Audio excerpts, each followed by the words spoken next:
Profecia. A profecia é uma fala sobrenatural em uma língua conhecida. A palavra hebraica profetizar significa fluir para fora. Ela também carrega em si o pensamento de borbulhar como uma fonte, deixar cair, levantar, sair para fora e brotar.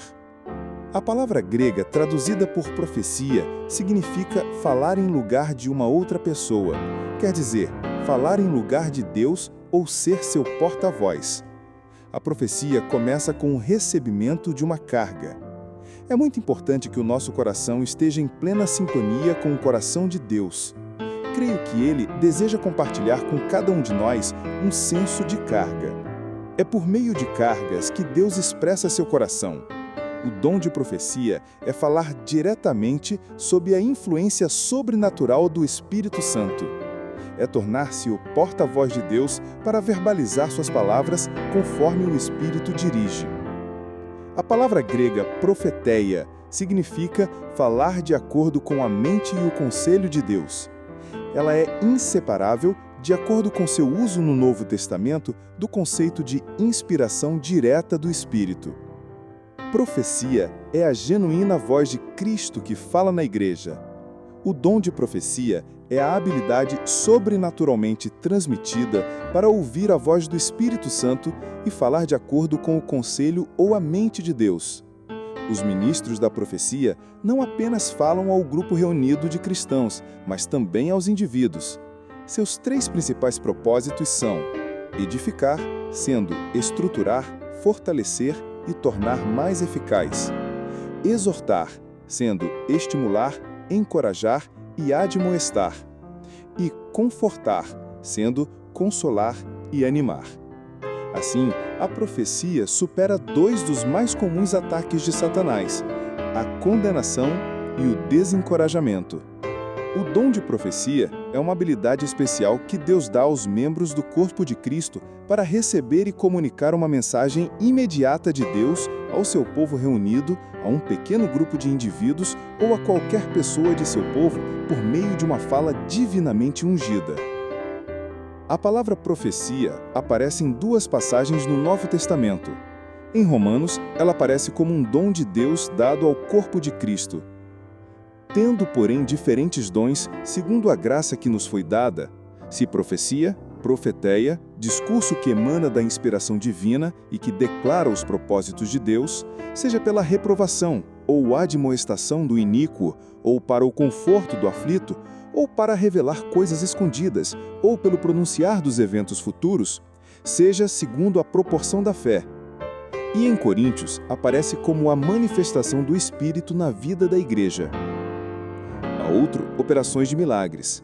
A outro, profecia, profeteia, discurso que emana da inspiração divina e que declara os propósitos de Deus, seja pela reprovação ou admoestação do iníquo, ou para o conforto do aflito, ou para revelar coisas escondidas, ou pelo pronunciar dos eventos futuros. A outro, discernimento de espíritos. A um, variedade de línguas, e a outro, capacidade para interpretá-las. Sendo assim, o ensino nos mostra a mente de Deus, enquanto que a profecia, muitas vezes, nos revela seu coração. Por que então a profecia é tão importante? Como então a profecia é diferente de outras atividades da fala na igreja do Novo Testamento? O que tornou a profecia tão valiosa ao ponto de Paulo desejar que fosse buscada acima de todos os outros dons? A resposta não está encontrada na função de profecia, mas no fato de que a profecia é baseada em uma revelação divina. Por causa desta revelação, o profeta poderia falar as necessidades específicas do momento em que a congregação se reuniu. Considerando que o mestre ou pregador só poderiam obter informações sobre as preocupações espirituais do povo a partir da observação ou conversação, o profeta teria muito além uma capacidade de saber sobre estas necessidades específicas através da revelação. Em muitos casos, as coisas reveladas poderiam incluir os segredos do coração das pessoas, suas preocupações ou medos que precisam de palavras apropriadas de conforto e encorajamento, ou preocupações, recusa ou hesitação em fazer a vontade de Deus que exigiam palavras apropriadas de exortação. Às vezes, o profeta poderia apenas ter a necessidade revelada a ele, e às vezes, apenas a palavra de exortação ou consolo, pois Paulo não restringe o conteúdo da revelação, e qualquer possibilidade cumpriria os propósitos definidos. Nem podemos dizer que o profeta sempre saberia para qual pessoa na congregação suas palavras se aplicavam. Às vezes, isso poderia ter sido revelado a ele, enquanto em outras vezes, o profeta, como um pregador, não poderia saber que alguém na congregação foi ajudado por uma palavra profética específica de exortação ou encorajamento. Na verdade, muitas vezes estas palavras irão edificar várias pessoas ao mesmo tempo, e em outras, talvez todos os presentes. A profecia, então, é superior aos outros dons porque a revelação da qual ela depende permite que esta seja adaptada às necessidades específicas do momento, necessidades tais que só podem ser conhecidas por Deus. Dessa forma, a profecia é supremamente qualificada para ser um discurso que edifica, que se encaixa na ocasião e possa conceder graça aos que ouvem.